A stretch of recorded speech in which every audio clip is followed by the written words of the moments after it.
you. Good morning, Main Street. How many people have heard me before, or this is your first time? How many of you are here right now? All right, good. If you're here right now, let's go all the way back to September 29th, 2006. That's when Petty Officer Michael Monsour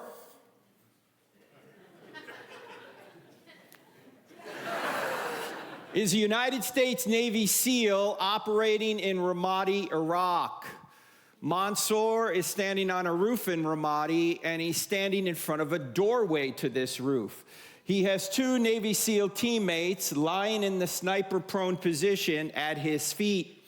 They've already taken AK-47 fire and a rocket-propelled grenade, but they're not exactly sure where the enemy is. There's a bit of a lull in the fighting. Insurgents have blocked off the streets in Ramadi, and there's someone on the loudspeaker in the town mosque yelling, "Kill the Americans!" As Monsour and his team are looking for the next attack, an insurgent from an unknown location throws a grenade up on the roof. It hits Monsour in the chest, and it falls to his feet. Due to the length of the throw, there's no opportunity to pick it up and throw it back. He has only a split second to make a decision. He can leap through the doorway behind him and save himself, but if he does, his two teammates lying at his feet will surely die. Monsour yells, "Grenade!"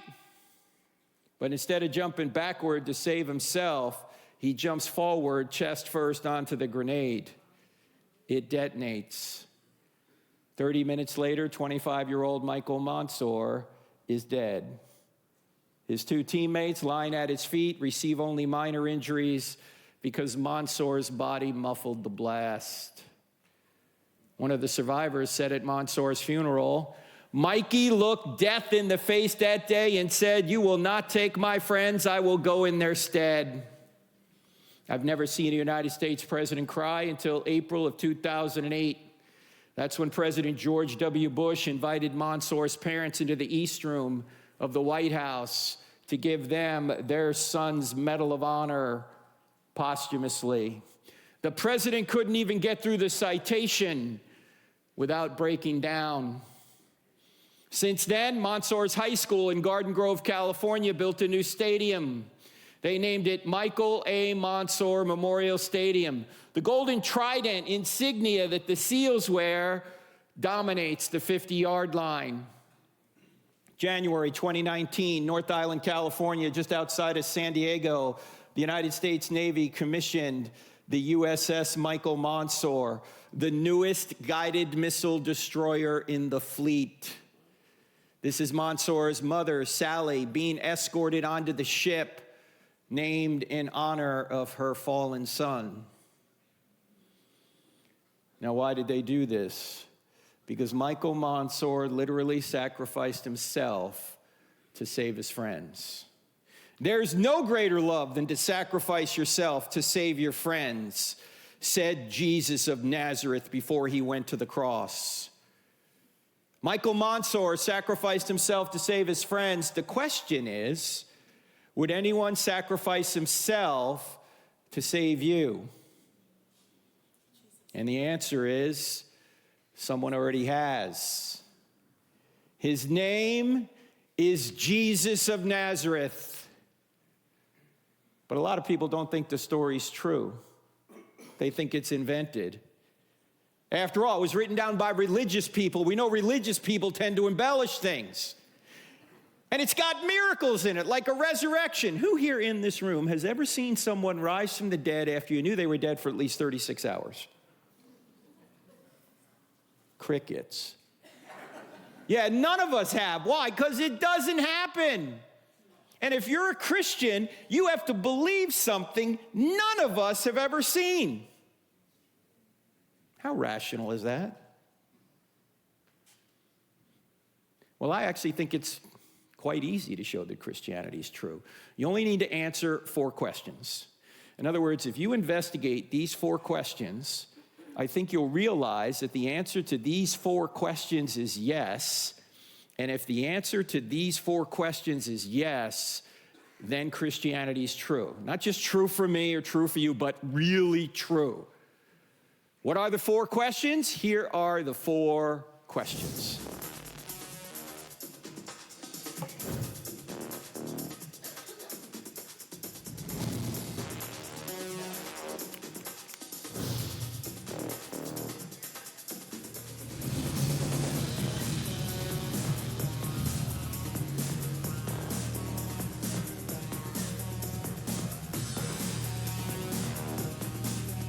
Now that is some pretty grooving music, isn't it? Yeah. That is actually from our TV show, which is on every Wednesday night. It's on DirecTV. If you don't have DirecTV, it's on Roku. Who here has Roku? Do you have Roku in Canada? You do? Oh, beautiful. Okay, well, if you got Roku, look for it at 9 p.m. Eastern. That'd be 6 p.m. out here on the West Coast. If you don't have DirecTV and you don't have Roku, it's on this new technology sweeping chilliwack right now. It's called the internet. Have you guys heard of this? Yeah, if you go to our website, right up there in the corner, crossexamined.org, it streams live at 6 p.m. here on the West Coast on Wednesdays. We're also on radio, a bunch of stations in America, but that doesn't matter because it's podcasted. You can listen to it whenever you want to. It's called the I Don't Have Enough Faith to Be an Atheist podcast. We actually do 2 a week. And if you just, wherever you get podcasts, look for I Don't Have Enough Faith to Be an Atheist. And what we do is we present evidence for Christianity, and we cross-examine ideas against it based on our ministry, crossexamined.org. Now, why are these the 4 questions? Truth, God, miracles, and the New Testament. Now, you guys have a program there. You can see this is going to be our outline here today. We're going to go through each of these 4 questions, and then if I time this just right, we'll have absolutely no time for questions. Now, we're going to take a little break after each one of these segments and go through any questions you might have. And the day isn't going to go exactly as you see it written. We're going to spend a lot more time on does God exist, so that's going to bleed over into the afternoon, but that's okay. We'll make up the time. Now, you might ask yourself, well, why are these the 4 questions? Well, the first question, does truth exist? Why is that important? Because you hear people saying there's no truth, or you got your truth, or I got my truth, or all truth is relative, right? Well, if there's no truth, Christianity can't be true. Of course, if there's no truth, atheism can't be true either, right? Now, of course, there's truth, ladies and gentlemen. I mean, if there was no truth, would you ever go to school? I mean, why are you going to school? To learn somebody's opinion? No, you're supposed to be learning truth, right? If there was no truth, would you ever read a book? Would you ever go to church? Would you ever investigate anything? If there was no truth, could you ever catch someone in a lie? Lies presuppose truth, right? Of course there's truth. We're going to spend some time this morning in this first session on that because there's a lot of relativists, a lot of what we call postmodernists out there who's saying, well, there's no truth. You got, your truth, I got my truth. We're going to deal with that, all right? You're going to be able to amaze your friends with some of the questions you'll be able to ask them after the first session. Second question, does God exist? Obviously, Christianity can't be true if there's no God. But I hope to show you today that there really is a theistic God. And we're going to look at 3 arguments for this God. These arguments are in the Bible, but you don't need the Bible to know them. In fact, you can establish that God exists without any reference to any religious work. I mean, ladies and gentlemen, did people know there was a God before there was a Bible? Yeah, of course there was. So we're going to deal with that. The third question is, are miracles possible? Christianity can't be true if miracles are not possible. In fact, I just asked everyone, who's here seen a resurrection? Nobody raised their hand. So how can we believe in Christianity? Are miracles even possible, especially in this scientific age? Well, we're going to see that not only are miracles possible, the greatest miracle in the Bible, even atheists are admitting the evidence for. We'll see that this afternoon. Then we're going to get to the key question, is the New Testament true, particularly with regard to the resurrection? But if there's no truth, there's no God, and there are no miracles, then the New Testament doesn't have a prayer. But if truth exists, if God exists, if miracles are possible, then we can see if what was written in those documents actually did happen, particularly the resurrection. Because if the resurrection really did occur, game over, Christianity's true. Of course, if it didn't occur, game over, Christianity's false. In fact, the Apostle Paul even said that to the church at Corinth that he was writing to. He said, look, if Jesus hasn't been risen from the dead, your faith is in vain. Do you realize that Christianity is a religious worldview that you can investigate and discover whether or not it's true? It's not just somebody's philosophy. It's based in a historical event. Can you discover whether that event took place? Because if it did, it's true. If it didn't, we might as well sleep in on Sunday and do what we want the rest of the week. Because if Jesus hasn't risen from the dead, Christianity's false. Now, you might go, well, how do you know the whole Bible's true through this? Well, we get into detail in the book, I Don't Have Enough Faith to Be an Atheist. But let me give you the short answer. If Jesus predicted and accomplished his own resurrection from the dead, then he's God, and whatever he teaches is true. That would make sense, right? If he's God. Jesus, we have good historical evidence that Jesus taught this. Jesus taught the entire Old Testament as the Word of God, and he promised the New Testament. You say, well, why trust Jesus? Look, I just have a personal policy. If somebody predicts and accomplishes his own resurrection from the dead, I just trust whatever the guy says. All right? So, you might be thinking, though, should we even be doing this? I mean, why are you giving evidence? Aren't we supposed to just have faith? Blind faith. Just believe.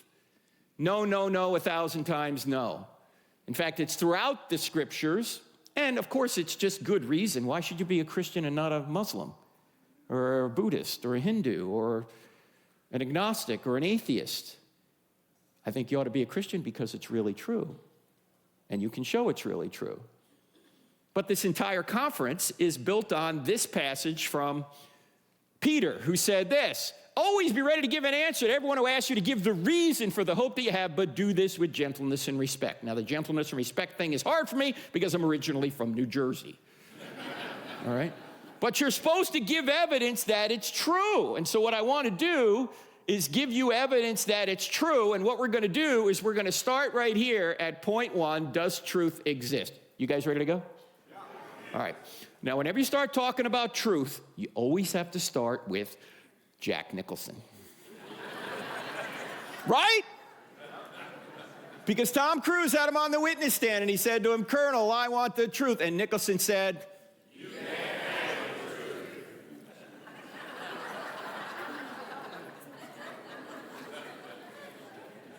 Chilliwackians. That was weak. If he said it that way, the movie would have gone nowhere. You can't handle that. That's not how he said it. Here's how he said it. I want the truth. You can't handle the truth. All right, let's try it again. I want the truth. You can't handle the truth. Now that felt better, didn't it? Didn't you always want to do that in church? You have Pastor Sean up here and you go, you can't handle the truth. Well, there's a lot of people that can't handle the truth. They're saying, you got your truth, I got my truth, all truth is relative. Now, if you don't get anything else out of what we talk about here the entire day, what we're about to talk about, in my opinion, is the most important thinking skill I've ever learned. And if you get this thing down, it's going to help you immensely. And to show you what a dimwit I was 33 years old, I already had a master's degree, and I didn't know what I'm about to tell you right now. You know why? Because I never had a formal course in logic. How many people in here have had a real course in logic? Can I see your hands, please? All right, you see these people with their hands up? These are the homeschoolers. See them? They are right there, okay? We don't teach logic in public school. If we did, things would be a lot better. Instead of teaching kids how to think, we're teaching them what to feel. Think about that. Now, what to feel is dangerous. Why? Look, logic makes life safe. Emotions may make life fun, but logic makes life safe. If you follow your emotions, and we're going to talk about this tomorrow in the church service, if you follow your emotions and your impulses without thinking them through and without moral restraint, you're going to wind up alone, addicted, broken, and probably prematurely dead. If you want contentment, you got to go straight through truth, and Jesus is the truth. But instead of teaching kids how to think, we're teaching them what to feel. I had to learn this in seminary when I had a course in logic. And this thinking skill just uses one of the fundamental laws of logic, the law of non-contradiction. What's the law of non-contradiction? It says that opposite ideas cannot both be true at the same time and in the same sense. For example, we can't both be in Chilliwack and not in Chilliwack at the same time and in the same sense. We're either here or we're not, right? God can't exist and not exist at the same time and in the same sense. He either exists or he doesn't, but not both. You can't be both pregnant and not pregnant at the same time and in the same sense. It's one or the other, right? And by the way, only women can do this. Note to self, okay? And so what we're going to do is apply the law of non-contradiction to statements that are so often made in our culture. And once you get good at recognizing these statements and applying this thinking skill, applying the law of non-contradiction, you're going to become a fearless defender of the Christian faith. Why? First of all, it's easy. And second of all, you don't have to be unkind doing it. All you're doing is asking questions back to people when they say things, all right? So let me give you an example of using this law of non-contradiction. Suppose somebody were to give you the relativistic postmodern claim that says this: there is no truth. If somebody were to say this, you should ask that person a question. What should the question be? Yes, if somebody says there's no truth, you're going to say, hey, is that true? Is it true that there's no truth? Because if it's true that there's no truth, the claim there is no truth can't be true, but it claims to be true. Did I say that right? Can everybody see that this violates the law of non-contradiction? Can everybody see that this is a self-defeating statement? It would be like me saying, I can't speak a word in English. What would you say? You're using English to say it. This statement doesn't meet its own standard. If it's true, it's false. You see the problem? Now, here's the thinking skill. When somebody says this, you simply want to turn the claim on itself. So if somebody says there's no truth, you turn the claim on itself and you say, is that true? And you don't have to be unkind to do this. You're just pointing out that something doesn't meet its own standard. So if I were to say I can't speak a word in English, you'd say, hey, didn't you just use English to say that? If I were to say, my brother is an only child. Huh? Or my parents had no kids that lived. Or everything I say is a lie. Some of you will get that tomorrow. Or all generalizations are false. Some of you will never get that one. All right. These are self-defeating statements, and you got to get good at recognizing self-defeating statements by turning the claim on itself. All right, let's do a few more. Suppose someone were to say there's no such thing as absolute truth. If you turn the claim on itself, what question are you going to ask back? Yeah, is that an absolute truth? Or you might want to say, hey, are you absolutely sure? Can everyone see that this is an absolute truth claim, claiming there are no such thing as absolute truths? You with me? All right. Now, in our culture, it's not said this way much anymore. It's more often said or at least hinted at this way. People will say, there isn't the truth, only my truth. You know, you have your truth, I have my truth, you live your truth, I'll live my truth, we'll all get along. This sounds so right, doesn't it? It sounds so Oprah. Sounds like we all ought to believe this. There's just one big problem with it. It violates the law of non-contradiction. Now, how can you show somebody it does? You turn the claim on itself. So if someone says there isn't the truth, only my truth, you simply ask them, is that just your truth or the truth? In other words, is this statement on the top just your truth? It's just your opinion. Well, if it is, why should I believe it? But if you're saying the statement on the top is the truth, can everyone see the first half of the statement says there aren't any the truths? Can everyone see this is a the truth statement, claiming there are no such thing as the truth statements? It's like saying I can't speak a word in English. I mean, I know this is controversial in our culture today, but I'm going to say it anyway. There's no such thing as your truth. There's no such thing as my truth. There's just the truth. I mean, if you want to say you have your own truth, you might as well say I have my own math. I mean, that'd be ridiculous. I mean, suppose Pastor Sean said to me, hey, Frank, on Monday, can you hang around, like before you go back to Charlotte, can you just hang around another day? We need some work done here around the church, and you can help us. If you could stay an extra day, look, I'll pay you $10 an hour. You just tell me how many hours you work, and I'll pay you. Now, actually, Pastor Sean would never do this. He doesn't pay that much. All right.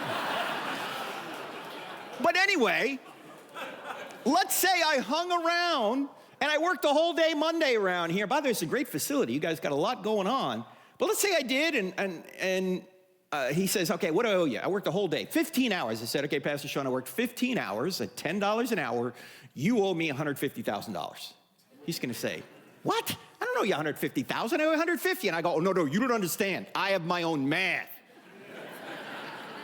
He's going to say, you're crazy. There's not my math or your math. There's just math. Now, parents, I'm not talking about the kind of math your kids bring home. You go, this isn't my math. I'm not talking about that, all right? All right? There's just one answer to this problem. Not your answer or my answer, the answer. 2 + 2 = 4 to everybody, every time, at all places, and all times, right? That's what we mean by truth. It's true or false regardless of what you think about. Think about it. It's not in you, it's in the object. It's objective.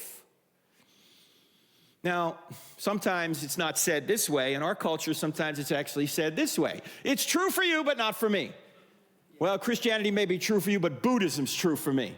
What do you say to that? This is also self-defeating. It's just a little bit more subtle. If somebody says it's true for you, but not for me, and you turn the claim on itself, you'll ask, hey, is that true for everybody? Is true for you, but not for me, true for everybody? Because if true for you, but not for me is true for everybody, then true for you, but not for me can't be true because it's true for everybody. Did I say that right? I know that can give you intellectual constipation if you think about it long enough.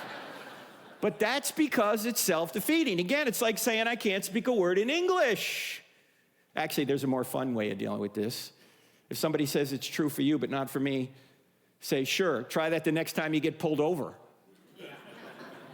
Let's say you're going 100 miles an hour down the highway out here. Cop sees you, pulls you over, walks up to the car, knocks on the window, you put the window down, he says, you were going 100.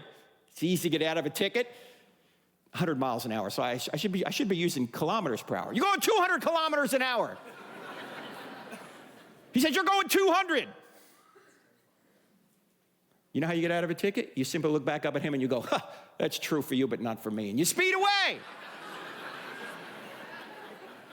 Can't give you a ticket if it's not true for you. No, if it's true you were going 200 kilometers an hour, that's true for all people at all times, in all places, when referring to you at that time. It's just true.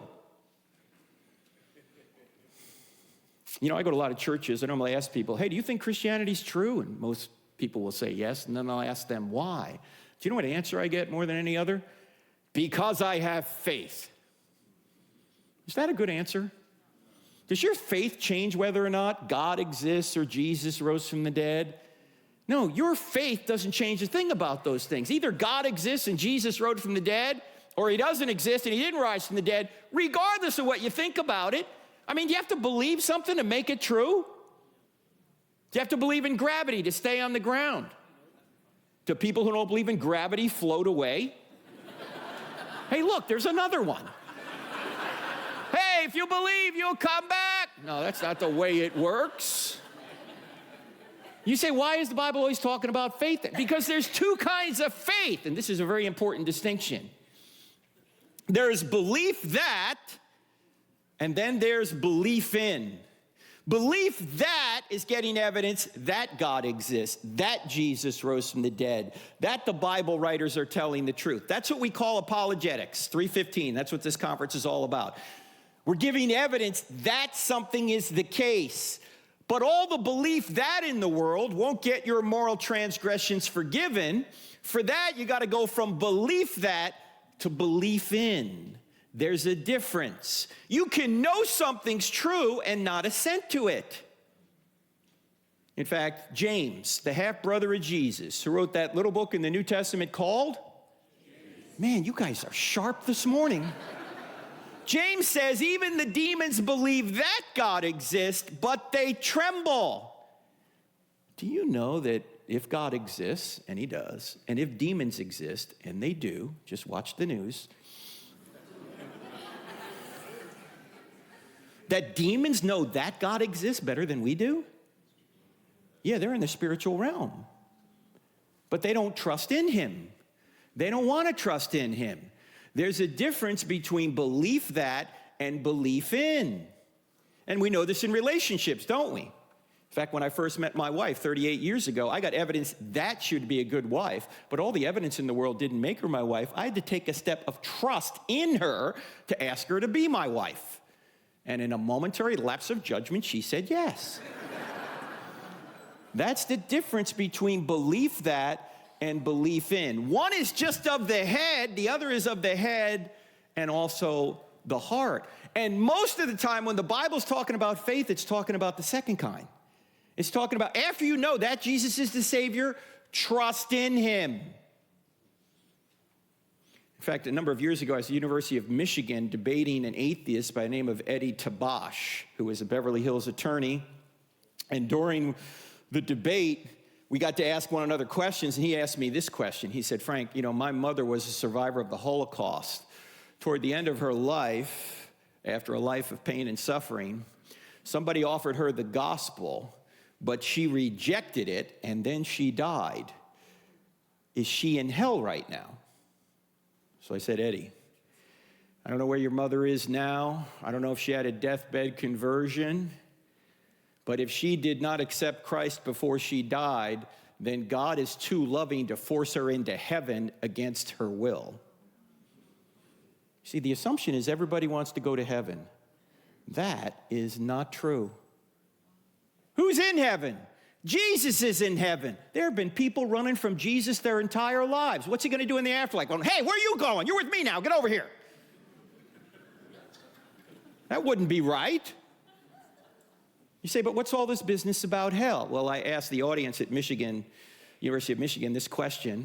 I'm going to ask it of you here, and it's actually a question for the ladies. Ladies, have you ever had a man pursue you whom you did not want to date?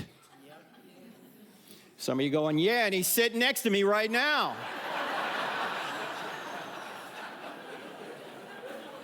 He will not leave me alone. Whenever I ask that question, the women always giggle and the men look at their shoes. It's like, is she looking at me right now? Well, ladies, suppose this man keeps pursuing you, and keeps asking you out, and you finally say, now look, I like you, but only as a friend. Ladies, why don't you just stick the knife in and turn it? Every man has heard the dreaded friend rejection. Gentlemen, if you ever get the dreaded friend rejection, I have some shocking news for you. Move on. She's not interested. In fact, she doesn't even like you as a friend. Ladies, am I telling the truth here? Yeah, you're just being nice, because if you really did consider him a friend, you'd be interested, but you're not. Ladies are going, yeah, you got us. Okay. Well, suppose this doesn't deter the guy. Suppose he keeps asking you out, and he finally says to you, now look, I love you so much, I'm going to force you to love me. Ladies run screaming from the building. Can he force you to love him? No, love by definition must be freely given. If he truly did love you, what would he do? He would leave you alone. That's what God does for us. He sends us cards, letters, and flowers. He sends us creation. He sends us conscience. He sends us Christ. He sends us the Bible. He may send us Main Street Church. He may send us Pastor Sean. If you're in a far-off Muslim land right now, he may give you a dream or a vision if you're truly interested in finding the truth, because that's happening all over the Muslim world now. But if he does all that, and you keep saying, no, no, no, I don't want you, God will give you up to your own desires. This is what Paul talks about in Romans chapter 1. He says that if you continue to suppress the truth about God, to go your own way, God will ultimately give you up and let you go.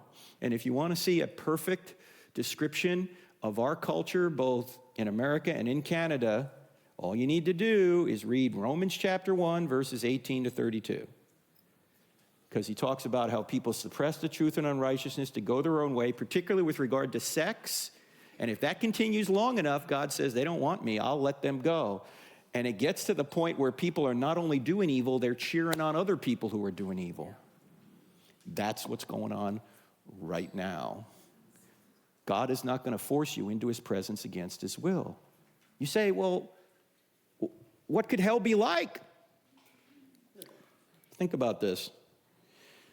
Regardless of whether you're a Christian or not, everybody gets some of what's called the common grace of God. Everybody experiences, to a certain extent, love, relationships, hope for a future. I mean, his rain falls on the just and the unjust, right? But I want you to imagine a place where there is no love, where there is no hope, where there is no future, where there are no relationships, where there's just stone cold, narcissistic self-absorption. That is Ottawa. No, I'm just kidding. No.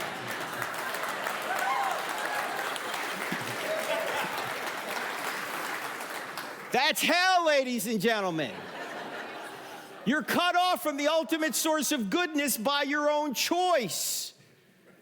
You want to be separate from it, and so you will be. It's not a place you want to be, but you don't want the alternative. You don't want to be with God. So he's going to let you go your own way. You're not going to like it, but you wouldn't want heaven even if you were given the opportunity, because you have destroyed your own ability to accept forgiveness. So, you might know that this is true, but if you don't trust in Jesus, you've already decided what your destiny is. God's not going to force himself upon you. Or how about this? You're going to hear people say this: there's no truth in anything but science. What's the problem with this claim? Turn the claim on itself. Yeah, is that a scientific truth? Can you go in the laboratory and prove this claim? No, that's a philosophical claim. That's not a statement of science. That's a statement about science. Newsflash, you can't do science without philosophy, without good thinking. In fact, in the book, both books, I don't have enough faith to be an atheist and stealing from God. Actually, in the Stealing from God book, we have an entire chapter on science. Here's the title of the chapter: Science Doesn't Say Anything. Scientists do. Why am I saying that? Because all data needs to be gathered and all data needs to be interpreted. And who does that? Scientists do that. Science doesn't say a word. You ever wonder why you had such conflicting advice on COVID? Look, if scientists have good data and they interpret it properly, you'll get good advice. If they got good data, don't interpret it properly, you'll get bad advice. If they got bad data, it doesn't matter how they interpret it, you're going to get bad advice. If there's a political agenda, oh, that'll never happen. Why do we think that scientists and politicians are above the same three motivators that can cause any of us to sin? Sex, money, and power. They're just as susceptible to those things as the rest of us. I don't know about you, but looking back at COVID right now, in fact, Pastor Sean and I were talking about this last night. If this happens again, we're going to do things differently, aren't we? We learned a lot, didn't we? Because a lot of people got really rich, and a lot of people had power go to their head by locking everything down and saying everyone needed the vaccine. Now we're seeing all the negative effects of the vaccine. Because science doesn't say a word. Scientists say things. And who are these scientists? And what are their motivations? And why are they censoring people who have an opposing view? I don't know if you've noticed this, but usually the people who are censoring others have something to hide. They're the ones in the wrong. So, in fact, you can't understand the Bible without philosophy, which includes how to think. How do you interpret the Bible unless you know how to think? Logic, grammar, context. You need to know all those things before you even come to the text. So science doesn't say a word, scientists say things. And this is why, by the way, you may have noticed, this is the real dispute between the people who say we evolved and the people who say we were intelligently designed. Do you know that everybody's looking at the same evidence? They're coming to different conclusions. Why? Philosophy. Look, if you're an intelligent design theorist, meaning that you think there could be a supernatural intelligence out there, you're open to both types of causes. You're open to a natural cause and also an intelligent cause. But if you're an atheist, you've already ruled out intelligent causes before you look at the evidence. Is it any wonder you're always going to say it had to be a natural cause? You've ruled out philosophically the only other possibility before you even look at the evidence. So is your conclusion built on the evidence, or is it built on your philosophical presupposition? It could be built on your philosophical presupposition.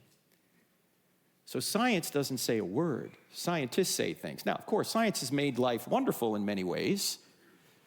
I mean, air conditioning and cell phones and medicine. It's great, right? But the most important things in life have nothing to do with science. Honey, do you love me? Yeah. Why? I don't know. Let's run an experiment. No! Or how about this? You should doubt everything. What's the problem with this claim? This is a skeptical claim. Turn the claim on itself. What question are you going to ask? Yeah, should I doubt that? Why are skeptics skeptical of everything but skepticism? You ever notice that? They think skepticism's true. Now, how many people in here, regardless of whether you're a Christian or not, if you're not a Christian, thank you for being here, but let me ask you, whether you're Christian, atheist, anywhere in between, how many people in here sometimes doubt that what you believe about God is true? Look, if you don't have your hand up right now, you're probably not thinking very much. I've written books on this stuff, and sometimes I wake up and I go, I don't even know if this is true. You ever do that? But then I start thinking about my doubts, and I realize that most of my doubts are emotional. They're not intellectual. In other words, when I look at the evidence for Christianity is really good. If I'm having a good day, everything's fine. Bad day, don't know. Good day, fine. Bad day, don't know. Good day, fine. Bad day, don't know. Am I changing, or is the evidence changing? I'm changing. I'm going up and down. The evidence is good. I got to concentrate on the evidence, not my psychology. You know, your psychology can change with the weather, and it probably does around here, doesn't it? Right? Some days things are fine. Other days you're going, I want to kill somebody. Right? Psychology changes. But your psychology is not going to tell you what's true outside your skull. I go to college campuses, and we present this evidence on college campuses, and we always set up a microphone for Q&A. You can see a lot of these on our YouTube channel. And sometimes I get atheists up at the microphone, and they'll say, hey, Frank, you know, I used to be a Christian, but I lost my faith. Do you know what I want to say to them? So? Are you telling me because your psychology changed that God has somehow popped out of existence? Are you telling me because your psychology changed that Jesus didn't rise from the dead, that the evidence for that is somehow no longer good? Your psychology is not going to tell you whether something's true or false outside your skull. The evidence will. Let me give you an example of this.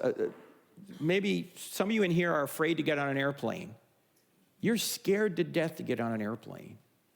But you know what the evidence shows? The safest way to get anywhere is on an airplane. You should be more afraid to get in your car than to get on an airplane. But what do? We allow our psychology to overpower the evidence. Don't let that be you when it comes to eternity. Look at the evidence and discover whether or not it's true, and then tell your psychology to get off when you start having these emotional ups and downs.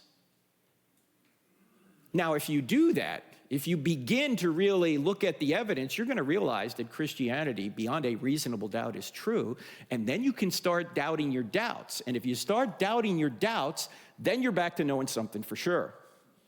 How many people in here have ever doubted their doubts? I doubt it. Oh, this might be the biggest one in our culture. You ought not judge. And if you're a Christian, they're going to say, Jesus said don't judge. Why are you judging, you hypocrite? All right, let's put Jesus aside for just a second. Logically, what's the problem with the claim? Yeah, if somebody says, I like the way you said that. That's a judgment. Wasn't that good? Didn't you always want to say that? Don't judge. That's a judgment.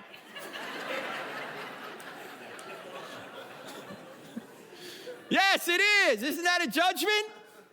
Or you might want to say, if we're not to judge, then why are you judging me for judging? You say, wait a minute, didn't Jesus say don't judge? Nope, never said it. He did. Yes, he did. He said it in Matthew chapter 7, verse 1. This is right in the middle of his most famous sermon, the Sermon on the Mount. He says, judge not. All right, I know this is going to sound odd for just a second, but stick with me. There are no verses in the Bible. There are no verses in the Bible. Do you think when Matthew was writing his biography that we now call a gospel, he said, here's chapter 7, verse 1? No. When were the chapter and verse divisions put in? About 500 years ago to help us navigate the text, which is important, right? It'd be hard to find your way around this big, long series of books that we put under one binding we call the Bible if you didn't have numbers. I mean, imagine if you didn't have numbers in your Bible and Pastor Sean didn't have numbers in his, and he just got up here one Sunday and he opened this big book and he said, let's go about 2/3 of the way in. Let's see if we can find the same spot, right? You go, no, we can't do that. We need numbers to help us navigate the text. The problem is we tend to think if it's got a number in front of it, we can take it out and make it say whatever we want. You can't do this. You've got to read around the passage to see what's going on. Now, what I'm about to tell you, some of you are going to hate me for, but I don't care. I'm leaving tomorrow. Doesn't matter. This is why you should never say that Jeremiah 29:11 is a promise to you. You know Jeremiah 29:11. What's Jeremiah 29:11? Jeremiah 29:11 is that passage you see everywhere. Oh, the plans I have for you, plans to prosper you, plans to give you hope in the future. This is on posters. This is on coffee mugs. This is on birthday cards. This is stitched into pillows. I mean, people love this stuff, right? Is this a promise to 21st century Christians living in Canada? No. Who is that a promise to? Look at the context. This is a promise to the exiles who were forcibly taken out of Judah in 586 BC by the Babylonian dictator Nebuchadnezzar. He took them to Babylon, modern-day Iraq, and God, through the prophet Jeremiah, was promising to them that 70 years later, he was going to bring them back into the land and prosper them, that he's got plans for them. This is not a promise to 21st century Christians. When people claim that verse as if it's a promise to them, I say, why don't you claim Jeremiah 44:11? Not just Jeremiah 29:11. Claim Jeremiah 44:11. Why? What's in Jeremiah 44:11? Jeremiah 44:11 is the promise that God made to the exiles that year that went to Egypt. And he warned them, don't go to Egypt. You know what Jeremiah 44:11 says? It says, I will destroy you and all Judah. You don't see that stitched into a pillow. You don't see that on a coffee mug. You don't see that on a birthday card. Happy birthday. I will destroy you and all Judah. That is so sweet, Grandma. Thank you so much. We're taking stuff out of context. We can't do that. We've got to read around the passage to see what's going on. And the same thing is true in Matthew chapter 7, verse 1. Does Jesus just say, judge not, and he stops right there? No, what does he say? He says, judge not. lest you be judged. By the same standard you judge others, you be judged by that standard. So before you try and take the speck out of your brother's eye, you hypocrite. Notice that's a judgment, you hypocrite. Take the log out of your own eye first, then you'll be better able to help your brother. And then he goes on to talk about don't cast your pearls before swine, which requires another series of judgments. Can everybody see that this is not a command not to judge? It's a command on how to judge. In other words, don't judge hypocritically. If you've got that problem, fix it, then go help your brother. But it would be completely ridiculous to say don't make judgments. Why? Number one, it's a judgment itself. Number two, you'd be dead already if you didn't make judgments. You made 100 judgments this morning just getting over here. And now you're going, this was a bad judgment. This guy's crazy. What? Everybody makes judgments. Atheists make judgments. What judgments do they make? Well, there's no God. Jesus didn't rise from the dead. Bible's not telling the truth. There is no objective right or wrong. There is no objective meaning to life. When you die, you're just going to become worm food. It's hopeless. Have a nice day. These are all judgments. The question isn't whether or not you can make judgments. The question is, are your judgments true? This is why Jesus said in John 7:24, stop judging by mere appearances and make a right judgment. You have to make judgments. You have to make judgment to be a Christian or not, right? But you have to make judgments without being judgmental. And Jesus did save a very stern rebuke for people who were judgmental. And who were the judgmental ones in his day? The Pharisees. And who were the Pharisees? They were the religious and political leaders of Israel. Many of them were on the Sanhedrin, the Jewish ruling council to whom Rome delegated day-to-day legal-making authority. They were the politicians. Jesus went after these people. Are you telling me Jesus got involved in politics? Yes! And he wasn't so nice doing it. In fact, if you think Jesus was a sweet guy who's never said a bad word about anyone, you have not read John chapter 2, John chapter 8, or Matthew chapter 23. What happens in John chapter 2? Jesus makes a whip and he goes and he jacks people up in the temple. Sweet and gentle Jesus did this? Yes! And then in John chapter 8, he's arguing with these Pharisee politicians, these religious politicians, and he's right in the middle of an argument with them when he says, your father is the devil. Jesus, you can't say that. That's not very Christ-like. Excuse me, I am Christ. Can you imagine you're having an argument with somebody and you stop right in the middle and you go, your father is the devil. Never try that with a sibling, by the way.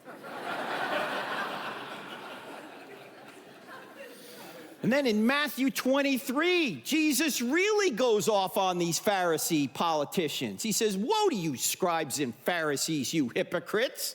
You strain out a gnat and swallow a camel. Oh, you look great on the outside. You're whitewashed tombs, but on the inside, you're full of dead men's bones. You go a mile to make a convert, and then once you make him a convert, you make him twice as much a son of hell as you are. How will you avoid being condemned to hell? What? Sweet and gentle Jesus said this? Yes. Jesus was not Barney. Can't we all get along, boys and girls? No! I came to bring a sword. It's going to divide mother and daughter, father and son. How often do we hear those passages preached? Jesus did not come to bring unity. He did not come to bring peace. Oh, he came to bring unity and peace in the church, but not with the world. And many of you sitting in this room right now know those passages are true. Why? Because you're divided in your own family over Jesus. And you should be. Too many people are saying, well, if my family doesn't agree with my sexual position because I'm agreeing with Jesus, so much for Jesus. I'm going to agree with my family. No. You're called to follow him, not the culture, not your family. So we have to make judgments. We have to make judgments without being judgmental.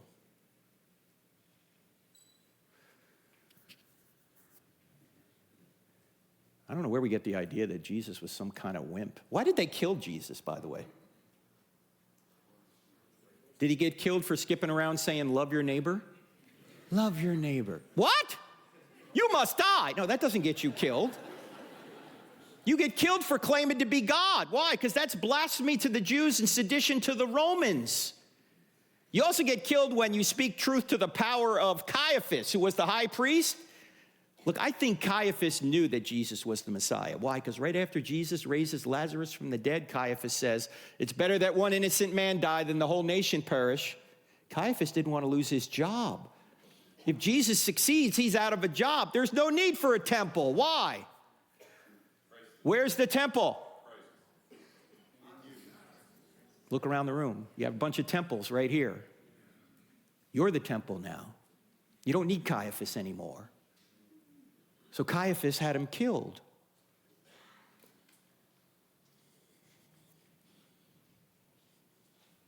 He wasn't a wimp. He went to his death so we could be reconciled to God.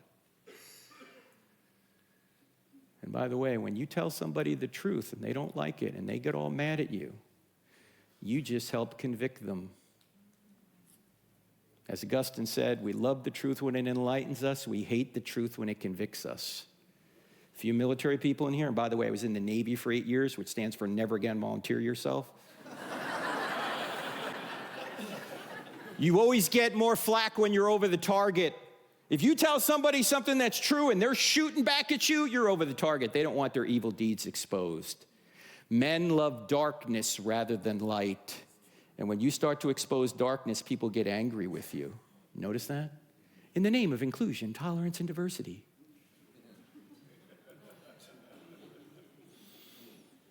No, we have to tell the truth, and we have to make judgments without being judgmental. In fact, somebody put it this way: evangelism is just one beggar showing another beggar where the food is.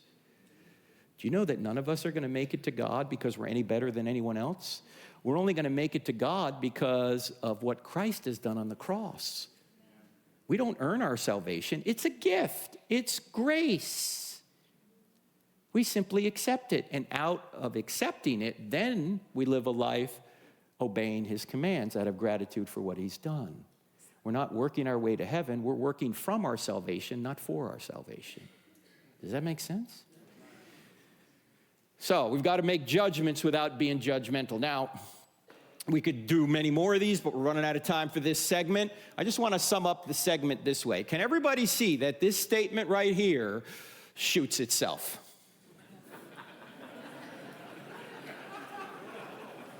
Can everybody see that? That relativism and postmodernism, these viewpoints that say there is no truth, shoot themselves because they claim it's true that there is no truth. Now, tragically, most of our universities and many of our high schools have bought into this nonsense, the truth that there is no truth. Why would you send anyone to any institution and spend thousands of dollars doing so some professor can teach your kid the truth that there is no truth? That seems a bit crazy, doesn't it? This is, by the way, why we go to different universities and present this evidence. This is a picture from an event we did at the University of Wisconsin at Madison, and they love the Bible there about as much as the University of California at Berkeley does. And so at the Q&A mic, if an atheist gets up to the mic, I'll normally stop and ask this question, and I recommend you ask this question too of anybody who's not a Christian. Here's the question. If Christianity were true, would you become a Christian? I've had atheists stand at that microphone in front of hundreds of people and say, no! No, wait, I thought you claimed to be reasonable. I thought you claimed to be rational. How is it reasonable that you wouldn't believe something that was true? Well, it's not about reason. It's not about rationality. It's not a head problem. It's a heart problem. They don't want there to be a God. Why? Because they want to be God over their own lives. They're not on a truth quest. They're on a happiness quest. And they're just going to believe whatever they think is going to make them happy. Here's the problem. You can't make yourself happy over the short term doing a lot of fun but selfish and sinful things, yet over the long term, it's a disaster. And everyone in here who's over 40 knows what I'm talking about because many of us have tried it ourselves, right? I'm going to do it my way. No, you're not for long. Yeah. Oh, yeah, you're just going to live for you all the time? Who's going to put up with that? As I said before, you're going to wind up divorced, alone, broken, addicted, and probably prematurely dead if you just live for you all the time. Whatever your whim is, whatever your impulse is, you're not going to be able to hold down a relationship.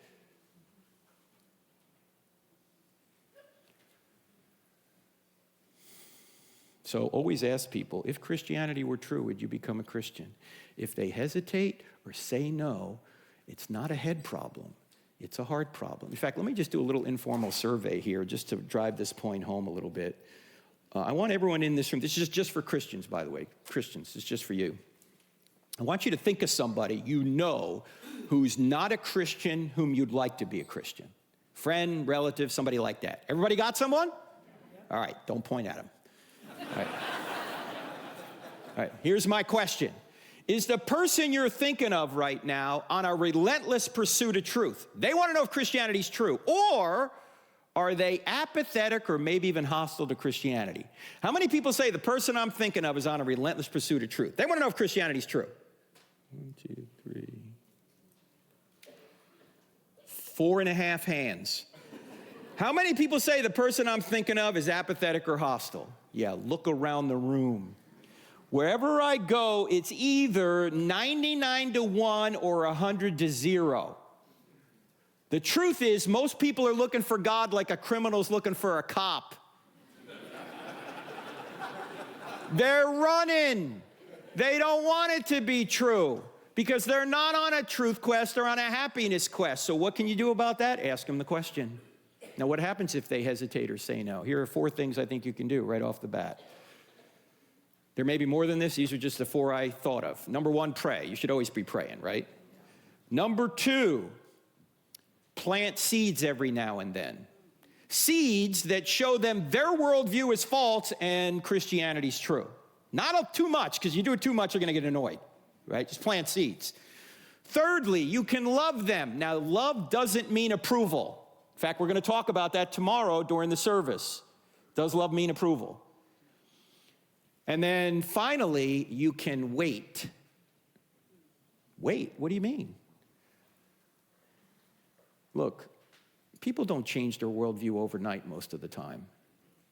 And sometimes people will only get interested when something tragic happens. And tragedy happens to all of us at some point. If that person is going to be open in response to tragedy, when the tragedy occurs, your phone is going to ring and that person's going to be on the other end. When the student is ready, the student will summon the teacher. If you stayed in that person's life long enough, who are they going to call when things go bad? They're not going to call their atheist friend. What's the atheist friend going to say? Well, there's no rhyme or reason to any of this. This stuff just happens. No, they're going to call you a person of spiritual depth. So, stay in their lives. People are going to be at different areas or different places in their spiritual journey at any given time. In fact, sometimes people will say, hey, Frank, you go to a lot of colleges, you get these young kids, and sometimes they get angry with you. How come you never get angry back? I say, why should I get angry back? Why should I expect some 22-year-old kid to agree with me?